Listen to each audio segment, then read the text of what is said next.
All right, welcome back to What She Said Sports, everybody. This is your Nola girl checking in. All right, all right. So I was working on my Dubai report. I actually went to dinner and went to a restaurant, and my food wasn't ready yet. So they just promised they're gonna hold it for me until after the podcast, so I can go back and get it. All right. So welcome to the Dubai report for land, air, and sea. Um, we're talking about the Middle East and the impacts to activities on land, by sea, and by air. Now, we do know that many Americans are starting to make it back. We know that charter flights were helping some to get out. We know about the golfers that left Dubai, made it to their tournament in, I think, Hong Kong. We know about Destiny, who made it over to from Israel back to the United States with the help of Coach Don Staley. Now, today I checked on the women's soccer team known as the Ghana Black Queens. They arrived in Dubai on February 25th and are still stuck in Dubai. Today is 3/6.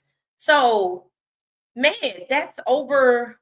Let's see, the 25th was a Wednesday. So that's a week and 2 days since they've been there. They have another tournament coming up on March 17th, which is a week and 3 days from now. And it's not just them, it's 25 members of the soccer team, but it's also 16 referees or officials that are with them that all need to leave to get to the next destination. But I don't know, with all these charter flights starting to get like the golfers out, Destiny can get out. I don't know about the young lady from India. We have to check on her. Um, I'm not sure why it is the Black Queens from Ghana haven't been able to get out. I understand there are plans to evacuate them, so I'll keep y'all posted on that. So that's on the sports front. I checked on some of the upcoming activities because it's a day by day case basis, with what's going to be canceled and what's going to still go on. Like there was some cricket matches coming up, they had to cancel those. But I think a lot of people are starting to get worried, right? When we see so many people leaving. It said, despite the unfolding geopolitical tension, that's what they're calling it, not war, the Queens made a powerful start to the tournament, thrashing Hong Kong 4-0 in their opening match on Saturday. And they played the day the conflict started. So they won their match, but they're stuck. They're just stuck. So the Black Queens from Ghana are still stuck in Dubai. Shout out to them. I mean, I know that they're in a good place, right? I know that they're at their hotel. But what people don't understand is, again, this is the perspective from somebody growing up in Hurricane Alley. You just want to get back to your life. You want to feel like you can get back to your life. And while it gives you hope that others are leaving, the more others leave and the longer you linger, like down the street, if your neighbor's power comes on, it gives you hope, right? But then when yours is still off for a week and y'all are relatively close by, it starts to build anxiety, right? And then you can't get back to your life.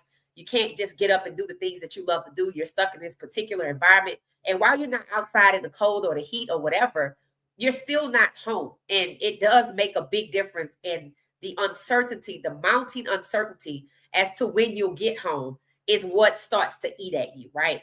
So it's a lot of them over there. 25 members of a team and 16 referees. So we'll keep the Ghana Black Queens in our prayers that they make it home safely. Now in Dubai, Dubai and Abu Dhabi listed, I guess they sent mobile alerts to the residents that live there. Now we're not talking about the tourists, the residents that live there. So this is the land impact, right? To seek shelter and to stay away from windows. And they encountered, I think it said 6 ballistic missiles and 109 drones. So yesterday it was 120 drones. Today it's 109. See, I look at things like that and go, okay, well, maybe that's a good thing that the drones are starting to lessen in Iran, right? So while residents are seeking shelter, tourists and athletes alike are finding various ways to get out, relief flights, etc. Now, one of the people we have been following, Abram Mitchell, I told y'all I had seen him. Well, he popped up. This is him right here on the screen. He is making the best of it, and I've left a message under his post that said, well, this is one way to ride out a war, right, and travel home safely. So let's check in with him as he's been there 16 days. So he's just doing what he has to do to try to keep his head above water. So no judgment free zone. You do what you got to do in these types of situations, right? I can tell you after hurricanes, we have gone to neighboring cities and went bowling during the day just to find something to do, just to keep yourself in a good place mentally. So check this out. This is Abram Mitchell.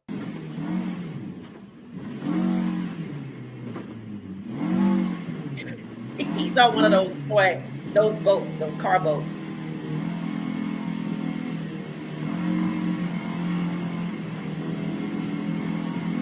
You can see the skyline in the background.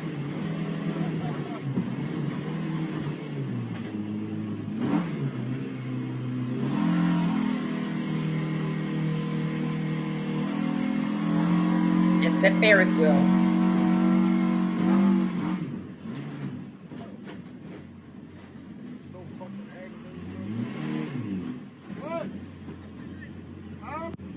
So it must be him and some other people. You gotta go back.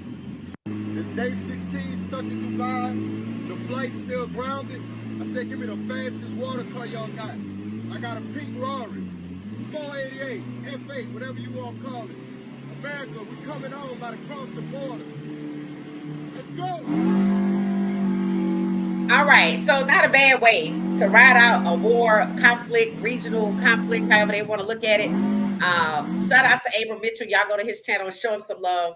AB, I think it's RAM Mitchell, and he's still over there 16 days in. So he was clearly over there already. And then the conflict is about 6 days in. So maybe it was like a 10-day vacation. And then now it's turning into 6 days stranded. So, I mean, it's good to see people trying to do something. Now, I thought about once Abu Dhabi and especially Abu Dhabi sent out their alerts to residents on the phone, I wondered how it impacted the guy we've been following, World of Wade. Remember, he was in Abu Dhabi giving people advice to keep their mental up, to make the best of it. Kind of what we saw Abram Mitchell doing, saying that you're in the UAE. It's a beautiful place. Try to network, meet people, do what you got to do, right? In other words, don't just sit there and let anxiety eat at you. That's basically what they were saying. But I haven't seen him today. So I don't know what's going on with him. I'll follow up with him tomorrow. So Destiny's good. So we can move on and start checking on World of Wade and Eddie. Those are the last two that we were checking on. Now, I've seen all sorts of stories with people coming back to the States. So people from the States are getting out, right? Whether it's the embassy or they took that bus over to Oman. Now, one couple I read about, they actually went to another place and rebooked flights, but it kept getting canceled. It got canceled like 3 different times. So she and her husband was stuck over there. So different, major outlets are starting to catch on to what we're doing, which is following up with people that are over there. Now they're actually talking to them. I'm just telling you about what they have going on. So shout out to Abram. We'll keep checking on World of Wade, and we'll check on Eddie tomorrow to see if he made it back to the States. But if all 3 of them are still over there, I think it says it's just kind of like a reference point, a barometer for how many people are there, that those 3 are still there. And Destiny left Israel, which is taking heavy impact artillery. So shout out to them. All right. So there was some other videos out there that was kind of telling on what's going on from the U.S. perspective. The Strait of Hormuz. Now, what's happening with the Strait of Hormuz is very, very interesting. We'll talk about that. That's the C component. But I want to share something about, just to give you a little bit of idea of what type of weaponry that Iran has that's tough for Israel and the United States to keep up with. Take a look at this. Iran just launched one of its most powerful missiles that they carry. It's called the Karamshar, and I might be butchering that name, but the reason why it's so powerful, this can cover up to 1,200 miles in range, and it carries up to 80 submunitions. These are explosive clusters that can hit 80 different targets at once. And this is not AI. I know there's a lot of false information going out there in footage, but this is real, and this is over the skies of Tel Aviv. Things are ramping up, and I'll be sure to keep you guys updated when we get more. We have massive breaking news. You need to take a look at this. So what do y'all think about that? What do y'all think about a cluster of weapons that can go and hit 80 targets. Now, normally we hear about civil defense systems shooting down drones. That's one target. But what do you think now when you have something that can travel over 1,000 miles? That's number one. And number two, it spreads out into 80 different directions to hit 80 different targets. It's going to be tough to stop something like that, right? So these are kind of things that, we need to know that exist because, we're hearing, we can shoot down this missile. Well, these not just missiles, right? I mean, they are, but these are cluster missiles. So this is something, a new component that I'm not really sure if, the militaries that are involved, the U.S. and Iran, Israel, I'm not sure how they would shoot this down. If you're in the military or have been in the military, thank you for your service. And at the same time, how does that work?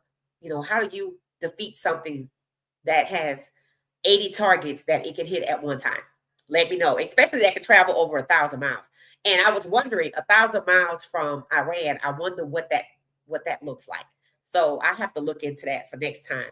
All right, so this is the air. You can see why it is the airports are still closed, why it is that only charter flights can leave, why it is you have to go to Oman, leave from a private airstrip over there, or go to Oman and travel to another country, maybe like Egypt or somewhere else, because of cluster missiles like this.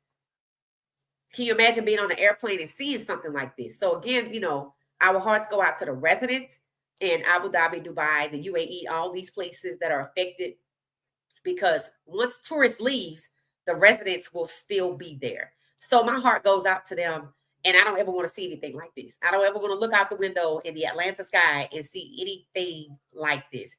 And, there have been rumblings and conversations about, the U.S. and people are basically starting to say, yeah, something over here could happen again on a larger scale. So let's just keep our head on a swivel and pray for a ceasefire. There were talks about a ceasefire, right? There were talks with, I think, the president of the United States saying that Iran wanted to, I think he was on Fox News, and he was saying to a group of people that Iran wanted to talk about a ceasefire, but he said, no, it's too late. And now we want to go to war more than they do. And I was like, what? So apparently in Congress, they've been sparring with people in what they call the Department of War. Did not know we had a Department of War. I know we had a Department of Defense. I don't know why we have a Department of War, but apparently that's what it is. And they were testifying before Congress, and it got a little chippy with Congress pointing out that the person that's supposed to be in charge isn't the one that's really in charge.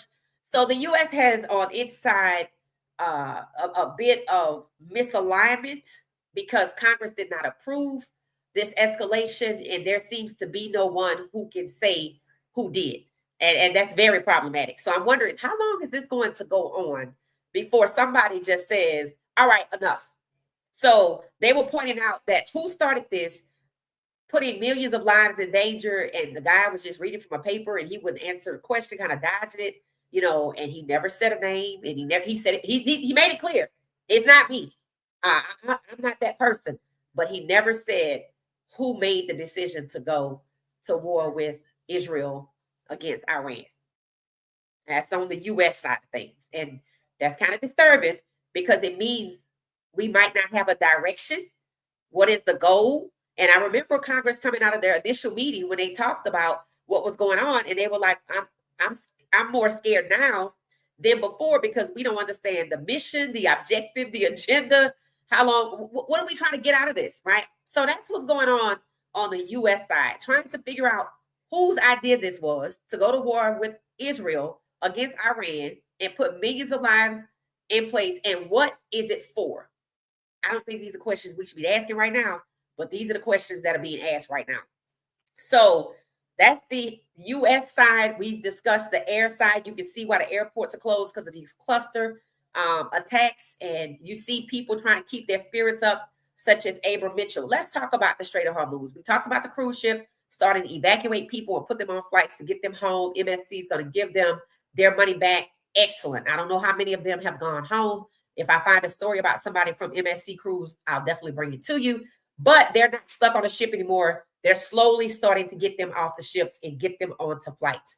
Now, we have the water, the sea part, the Strait of Hormuz part. There's a video, and let's see if I can share it.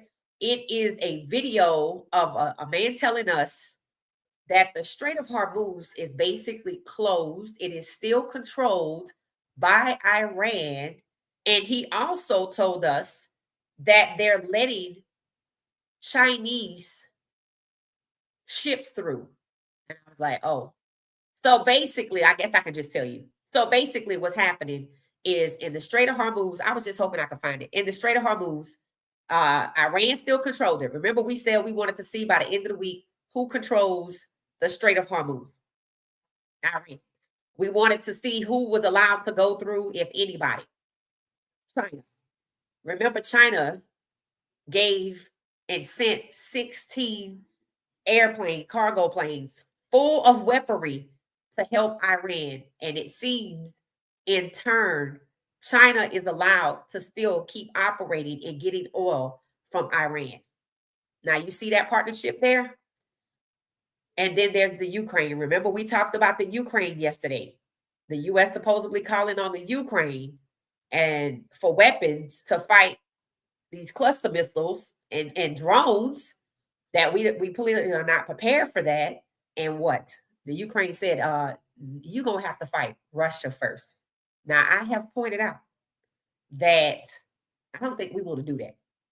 So I don't know why we see the leader of the free world, the U.S., on TV saying that Iran wants a ceasefire.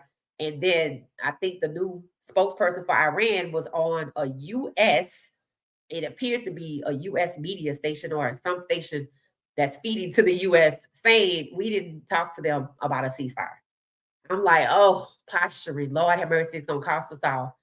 So apparently there's posturing happening. Iran doesn't want a ceasefire. They have figured out a way to keep going. Their backup supply, if you will, their spare battery comes from China. China's allowed to use the oil, and their economy is not affected. The Ukraine said you're going to have to fight Russia first to get these weapons. And then it's now reported that Russia has been sharing inside intelligence information about the U.S. to Iran or somebody else that's not the U.S. I'm like, uh-oh, this is not good. Because if we have Russia sharing information they know about the U.S. to help out Iran and not the U.S., and then we have China helping out Iran and not the U.S., that means without them firing one missile our way, China and Russia have aligned with Iran. And we probably will not be getting any type of drones to intercept drones by Iran from the Ukraine. So the posturing has to stop because we can't get to the truth. A ceasefire does not seem to be imminent. Remember that ship that the U.S. Struck off of the coast of Sri Lanka or something like that? I think the U.S., the Navy, the Navy, the Indian Navy, so the Navy for India, said, well, now this has come to our doorstep. That ship was an Iranian warship, but it was a guest of ours. It was a guest of the Indian Navy. The president, which is a woman of India, was visiting with people associated with this ship, and it was some kind of event. And we shot down with a submarine. We torpedoed that ship. So that's the ship that the U.S. fired a torpedo at. India said, this brings us to the situation now because they were the Iranian ship, a guest of ours, and the U.S. torpedoed a guest of ours. I'm like, oh, Jesus, Lord, I don't want India and Russia and China and Iran against the U.S. and Israel. And I don't know if the UK is still involved. Haven't heard anything since the Lloyds of London. You know, the U.S. want to take over and escort these ships and give them insurance, which is taking money away from Lloyds of London, apparently, or could in the future. Haven't heard any more about that. So I'm trying to paint a picture for you here. I'm trying to paint a picture for you that I don't think we're getting all of the necessary information to stay informed about the fact that there is no imminent ceasefire unless the parties that started this decide to ceasefire. Because what's evident is that Iran has partnerships and their partners are helping them and they're helping their partners, China. And Russia is doing its own thing, right? Its own thing, but it's providing information against the US, probably because of what happened in Venezuela, right? The US and Venezuela tied up in knots over this oil that we can't use until we get shale oil, shale, Shale, Shale from Iran. And I don't think we'll be getting that no time soon. Now, the U.S. has said they're getting ready to ramp up attacks on Iran. I'm thinking that's going to be missiles dropping over Iran, and they're going to just intensify their effort. That's what's being reported. So that means what? There is no ceasefire. So we're going to likely go into Monday. That's our checkpoint day to see who controls the Strait of Hormuz. Now we know China is the only one that can go through. We'll follow up on that. We'll follow up on Abu Dhabi with Wade, World of Wade, to see if he's safe, because I haven't seen him today. He was posted multiple times yesterday. So I have to check on it. And then Eddie, I haven't heard from him, but I'll go to his page and check on him. Everybody else is good. Abram Mitchell was in a good place. He just shared that with us. But we started to piss off people around the world. That's basically what's happening. And the Ghana Black Queens, they're still over there. So it's slow going. It's going. It's, the evacuation is going. Americans coming back. Some, sports is still impacted. And there seems to be no slowdown approaching. Initially, when this conflict was started, it was supposed to be a week. Today is Friday.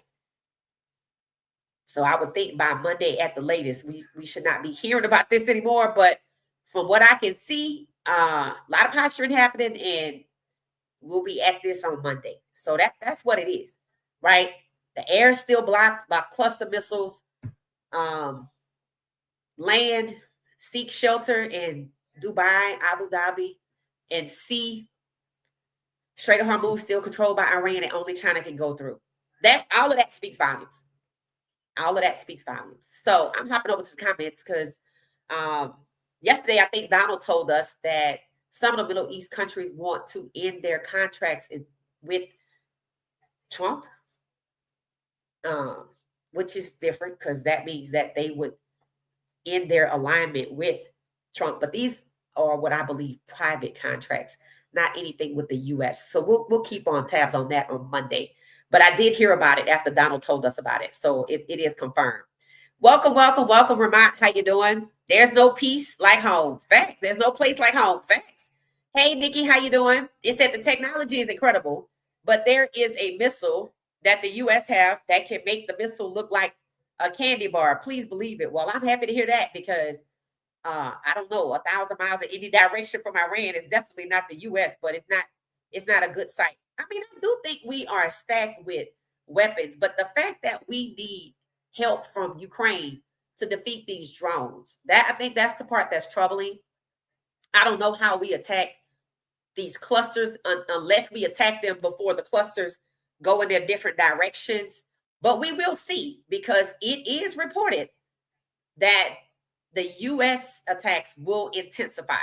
So I think going into the weekend, we'll be hearing more about the U.S. intensifies. And like before I was live, like there are channels that show you the skyline in different countries, and it's just a live feed. So you can kind of check into that if you just kind of want to keep tabs, just for your own peace of mind, what's going on.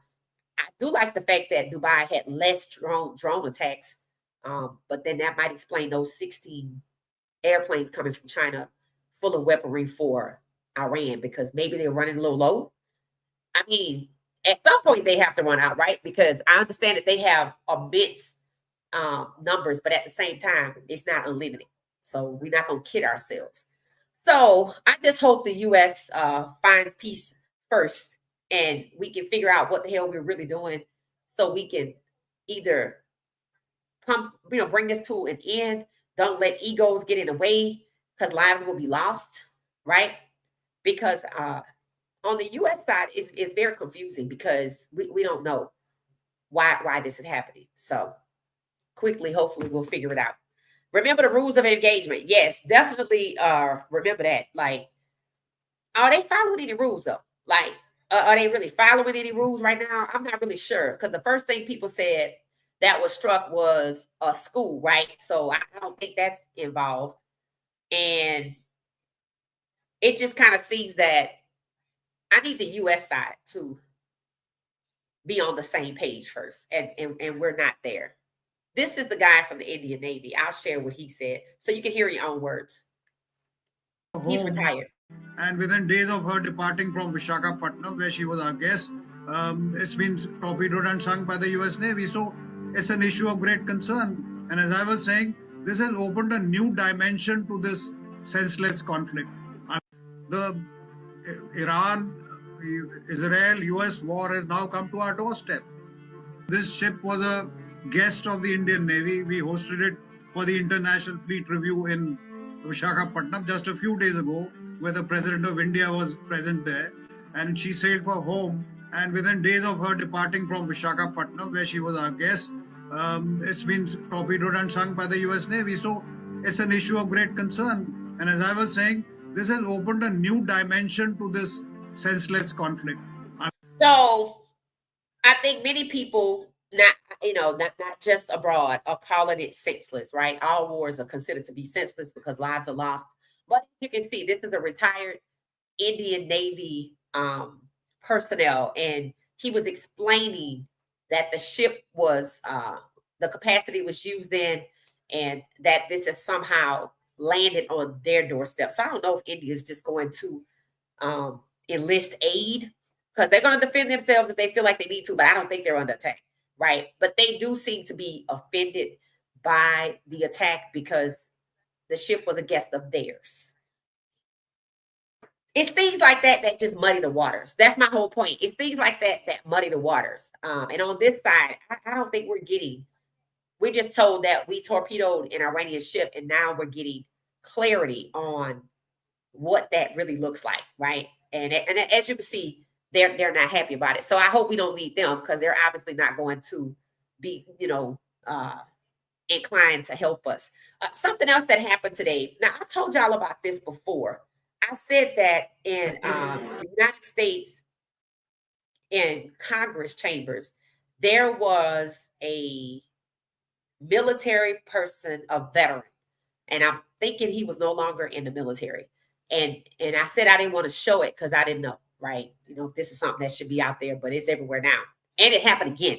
So the first person was a younger man. He was a veteran. He had used to be in the military. He was in chambers in Congress while they were meeting. And basically he was protesting by saying, stop this war, this, that, and the other. And they aggressively, law enforcement, you can see the weapons on the hip and everything.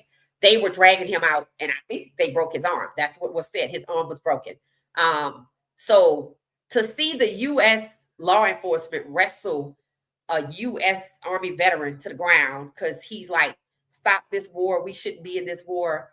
That's people in the Army speaking out. We've heard about military personnel complaining that the reason for it is because Donald Trump was anointed by Jesus, using religion to coax people into complacency and go along with this.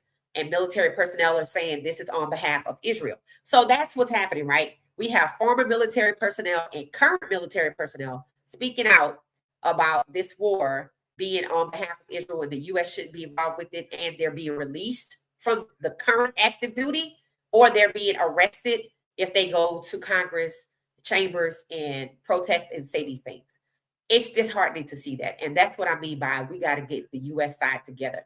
So that was a younger man, and his arm was left broken, and they were very aggressive with him. Now, this is an older gentleman, also retired, also in Congress chambers, but he was talking about Gaza. So listen to this, all right? So just take a listen. So I think we're going to start seeing former military personnel come out more and more active duty military personnel released from their duties because they're speaking out about Israel. All right. I want them to stop the genocide in Gaza and proceed to stop lying to the American people because they've been doing it for too long. They've been funding the Yep. The genocide, Israel. All right, need you stop following? We're taking down the loading dock. Hey, buddy. I guess I qualify. I got thrown out for telling him how it is. Excellent job, man. Excellent job. So, Josie, what just happened? Well, we just had a retired U.S. Army officer just get arrested inside of the Senate Intelligence hearing to call for an end to the genocide and that the U.S. is complicit in this genocide. Have him removed immediately. You will stop and cease the war in Gaza. We will stop nothing. You will cease the war. You will stop the genocide. So he was told we will stop nothing. Why were you arrested? I don't know. I think I was disruptive. It's just disheartening to see our former military personnel, you know, veterans, people we should hold in high esteem, be arrested Proceed by the United States for to saying stop that lying to the this war American is not people because they've been something we doing should be it for involved too in. long. They've been funding the Yep. So that's what I mean by we got to get this side of the ocean together first, because to be in a conflict across the oceans, right? Thousands of miles away, and then to have things crumbling in the U.S., you know, with military personnel, active and retired, veterans and active duty being dismissed from the military, likely dishonorably, because this war they believe is on behalf of Israel, and we're complicit just as much as Israel, and it's just not good. It's like you can't focus on everything at once, right? You should be strategically focused on what's getting ready to happen as we talk about intensifying our effort. And now they're talking about putting boots on the ground in the Middle East. So that's happening while all of this is happening at home. And that's what I mean by, whoo, this is a lot. It's a lot, right? And I know people, you know, don't want to, sometimes people don't want to know these things are happening, but this is not one that you need to ignore. So I don't know how long this is going to go on, but to see active duty military personnel kicked out for speaking against Israel, kicked out of the military, that's not good. And to see former military personnel arrested, some aggressively, some just arrested. I guess they were gentle with the older gentleman, but the other guy, yeah, his arm was broken. So I think we're going to be seeing more of that, guys. So that's what it is. That's what it is, guys. It's just not, it's not a good situation. Shout out to Abram for doing everything he can to keep his mental up, because this is crazy. Like, you don't have an end in sight. It's chaotic. It's chaotic on this side, and we're involved on that side. And now all of our enemies are aligning with Iran, and it's just wow. You know, it's just wow. You don't want to panic, but it's a lot to take in, and you need to take in so you can understand what's going on this side, right? You know, to think that there would just be no attacks on this side is crazy. But one of the things that was announced today, and I thought it was weird that this is now just being done. They announced that they are now deporting from the United States Iranian citizens. I'm like, okay, I thought we would have did that already, but so now they're deporting Iranians from the U.S. So they expect for this to last. I don't know how y'all feel about that we're just now deporting Iranians, but we're just now deporting Iranians from the United States. So I guess that's better than nothing, right? If you feel like you can't trust that there won't be an attack, you think they would be the ones to commit the attack. So that's another aspect. So it just seems like everybody's gearing up for the long term. I think that's what I'm getting from this. And it's just chaotic on the U.S. side right now, because there's no agreement that this should have ever happened. And it's causing chaos and uncertainty. So that's what it is. All right. So that's it, guys. Shout out to Ramon. Thank you so much. I appreciate it. Most of our people are leaving Dubai, and we just got the Ghana Black Queens and the guy in Abu Dhabi, and then Abram Mitchell and Eddie. So Eddie, Abram Mitchell, and World of Wade. Those are the three people we're following. And the one team we're following, the sports team, is the Ghana Black Queens, to see if they make it out like the Live golfers did. So hopefully somebody will send over a private jet and pick them up, right? So I'll see y'all next time. I guess I'll go back to the restaurant and get my food. But thanks for watching Land, Air, and Sea Report out of the Middle East, specifically Dubai, Abu Dhabi, and discussing what's going on the U.S. side as it impacts the Middle East. Okay, so I'll see y'all next time. Thank y'all for hanging out. Thank you for watching the Dubai Report. See you later.